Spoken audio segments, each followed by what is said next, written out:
Hi all of you. So 90 days programme లో భాగంగా ఈ రోజు క్లాస్ ఏంటంటే కనుక 7th క్లాస్ మంది. ఈ రోజు 7th class 7 first 5 verbs. Get hair cut అంటే కటింగ్ చేయించుకుంటాం, మనం హెయిర్ కట్ చేయించుకుంటాం కదా, అది వెర్బ్స్ అనమాట ఇవన్నీ. ట్రబుల్ అంటే కనుక ఇతరులు ఇబ్బంది పెట్టడం, మనం ఎవరైనా ఇబ్బంది పెట్టడం అనుకోండి ట్రబుల్ అనమాట. ఐ ట్రబుల్ సంబంధం చెప్పి చెప్తాం. ఫర్గెట్ అంటే మర్చిపోవడం. సో మిమిక్ అంటే మనం వాయిస్ ని మిమిక్ చేసాం అనుకో, ఇమిటేట్ చేసాం అనుకోండి, అది వాయిస్ ని అనుకరించాం అనుకో, వాటిని ఏమంటాం అంటే మిమిక్ అంటాం. అలా కాకుండా చేష్టలు వాళ్ళు అదే హావభావాలని మనం ఎక్స్ప్రెస్ చేస్తాం కదా, దాన్ని అయితే కనుక ఇమిటేట్ అంటాం అనమాట. ఇది 5 వెర్బ్స్. ఓకేనా. సో ఈ రోజు క్లాస్ లో ఏంటంటే కనుక నిన్న క్లాస్ లో అంటే క్లాస్ 5 లో ఏం చేసుకున్నాం, క్లాస్ 6 లో ఏం నేర్చుకున్నాం అంటే ఎస్ఆర్ నో క్వశ్చన్స్ పాజిటివ్ నేర్చుకున్నాం. సో ఈ రోజు ఏంటంటే ఎస్ఆర్ నో క్వశ్చన్స్ నెగిటివ్ అనమాట. So yes or no questions negative ఏంటి అంటే ఇంతకుముందు ఏమన్నాం, మీరు క్రికెట్ ఆడలేదా, సో అది క్రికెట్ ఆడారా పాజిటివ్. ఇక్కడ ఏంటంటే క్రికెట్ ఆడలేదా నెగిటివ్. సో ఓకేనా, పాజిటివ్ కి నెగిటివ్ డిఫరెన్స్ ఉంది. సో పాజిటివ్ అంటే చేశారా, తిన్నారా, తాగారా, వెళ్ళారా, కూరగాయలు తీసుకొచ్చారా, ఇవన్నీ కూడా మీ అమ్మగారు బిర్యానీ తయారు చేశారు, ఇవన్నీ కూడా పాజిటివ్. సో మనకి ఈ రోజు ఏంటంటే negative yes or no questions answer ఏముంటది, ఏది రెస్ తో స్టార్ట్ అవుద్ది లేదా నోతో స్టార్ట్ అవుద్ది, కాకపోతే నెగిటివ్ అడుగుతాం అనమాట. ఇప్పుడు for example so first formula చూద్దాం. ఫార్ములా ఏముంటదంటే డూ గాని డస్ గాని plus not plus subject plus V1 plus object plus question mark. So దీన్నే మనం ఎలా రాస్తామంటే డోంట్ అంటాము లేదా డజంట్ అంటాం. జనరల్ గా ఇలా ఉంటది, కాకపోతే ఇలా అంటాము. సో మళ్ళీ subject plus V1 plus object question mark. Clear. So ఇప్పుడు ఆన్సర్ ఎస్ అనుకోండి. ఇక్కడ చాలా జాగ్రత్తగా గమనించాలి. ఏంటంటే చిన్న అంటే కొంచెం కన్ఫ్యూజ్ అయ్యే విషయం ఏంటంటే, ఇంతకుముందు పాజిటివ్ క్వశ్చన్ మీరు తిన్నారా అంటే అవును నేను తిన్నాను అని చెప్పాను, క్లారిటీ ఉంది. సో ఇక్కడ ఏంటంటే మీరు తినలేదా అని అడుగుతున్నారు. మీరు తినలేదా అని అడిగినప్పుడు అవును అన్నాం అనుకోండి, అవును నేను తినలేదు. సో ఇక్కడ ఎస్ వచ్చినప్పుడు ఏ స్టేట్మెంట్ వస్తుంది అంటే నెగిటివ్ స్టేట్మెంట్ వస్తుంది. So positive statement negative statement చెప్పుకున్నాం మన పాత క్లాస్ లో. సో ఇక్కడ ఎస్ చెప్పినప్పుడు, ఇంతకు ముందు ఎస్ చెప్పినప్పుడు పాజిటివ్ స్టేట్మెంట్ వచ్చింది, ఇప్పుడు ఎస్ చెప్పినప్పుడు నెగిటివ్ స్టేట్మెంట్ వస్తుంది. నెగిటివ్ స్టేట్మెంట్ ఫార్ములా ఏంటి, yes plus do or does plus not plus V1 plus object.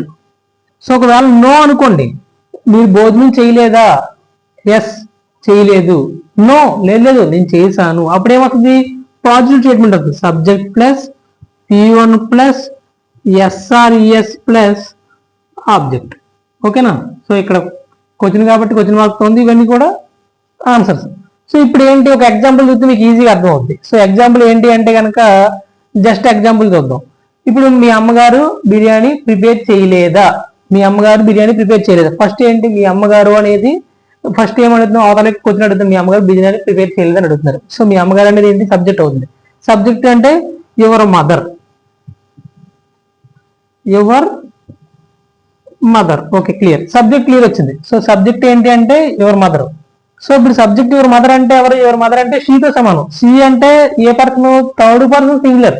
So third person singular అంటే ఏమొస్తుంది, డోంట్ తో స్టార్ట్ అవుతుంది, డజంట్ తో అంటే కనుక డజంట్ తో స్టార్ట్ అవుద్ది, గుర్తుపెట్టుకోవాలి. ఓకేనా. Doesn't your mother. వెర్బ్ మనకు తెలుసు ఏమంటే ప్రిపేర్, PRE ప్రిపేర్ ఏంటి బిర్యానీ. ఓకేనా. డజంట్ యువర్ మదర్ ఇదంతా సబ్జెక్టే.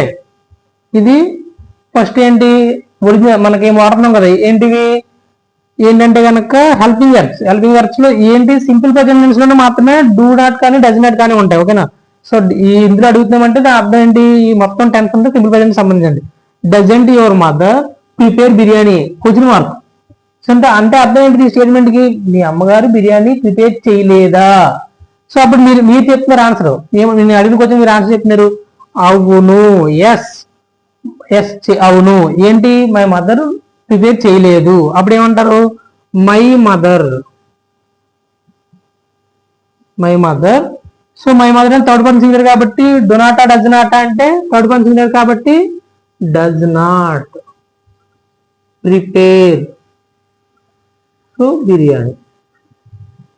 సో నెక్స్ట్ అలా కాకుండా నో అన్నాం అనుకోండి, నో అంటే ఏమొత్తం my mother so so third person singular గుర్తుపెట్టుకోవాలి, my mother prepare. So third person singular కానీ సబ్జెక్ట్ ఎస్ కానీ ఎస్ కానీ పెట్టాలి. So prepares, so prepare S పెట్టాం, ప్రిపేర్ బిర్యానీ. సో ఇప్పుడు ఏంటంటే వాళ్ళు క్రికెట్ ఆడలేదా, ఒకరు క్వశ్చన్ చేశారు, ఆడలేదా నెగిటివ్ లో క్వశ్చన్ చేశారు అంటే ఏమంటాం అప్పుడు వాళ్ళు, కాబట్టి subject third person floral, subject third person plural కాబట్టి మనకి డోంట్ వస్తుంది. సబ్జెక్ట్ థర్డ్ పర్సన్ సింగులర్ అయితే మాత్రమే డజంట్ వస్తుంది. ఓకేనా. డోంట్ దే వెర్బ్, సబ్జెక్ట్ ఏంటి they, don't they play cricket, వాళ్ళు క్రికెట్ ఆడలేదా అని అడుగుతున్నారు. అప్పుడు మనం ఏం చెప్తాం, పక్కన మనం అడుగుతున్నారు వాళ్ళు క్రికెట్ ఆడలేదని మనం అడిగారు ఎవరో. సో ఇప్పుడు మనం ఏం చెప్తాం, మన ఫ్రెండ్ ఇలా అడిగి వాళ్ళు క్రికెట్ ఆడలేదని మనం అడిగితే మనం ఏం చెప్తాం, అప్పుడు అవును వాళ్ళు ఆడలేదే చెప్తాం. ఎస్ ఏమెస్, they do not. So subject they కాబట్టి they do not play cricket. So అలా కాకుండా లేదమ్మా వాళ్ళు లేదండి వాళ్ళు ఆడారు. So no they play cricket. So play, ఎందుకంటే ప్లేస్ ఎందుకు రావట్లేదు, సబ్జెక్ట్ థర్డ్ పర్సన్ సింగులర్ కాబట్టి, దే అనేది సింగులర్ కాదు కాబట్టి. సో దే అనేది సబ్జెక్ట్ థర్డ్ పర్సన్ ఫ్లోరల్ కాబట్టి వెర్బ్ కి ఎస్ కానీ ఎస్ కానీ పెట్టాల్సింది. సేమ్ వేలో మనం ఏది పెట్టినా సరే ముందు సబ్జెక్ట్ ను ఫైండ్ అవుట్ చేయండి, వెర్బ్ ఆబ్జెక్ట్. సో సబ్జెక్ట్ ని బేస్ చేసుకుంటే ఆటోమేటిక్ గా do does, do not don't doesn't. So clarity వచ్చేస్తుంది. ఒకవేళ సబ్జెక్ట్ థర్డ్ పర్సన్ సింగులర్ అయితే మాత్రమే మనం క్లారిటీగా చేంజ్ చేసుకోవాలి. రిమైనింగ్ అన్ని కూడా యాజ్ టీజ్ రాస్తాం. మీకు ఏమైనా డౌట్ ఉంటే కామెంట్ చేయండి. సో అక్కడ మేము బెటర్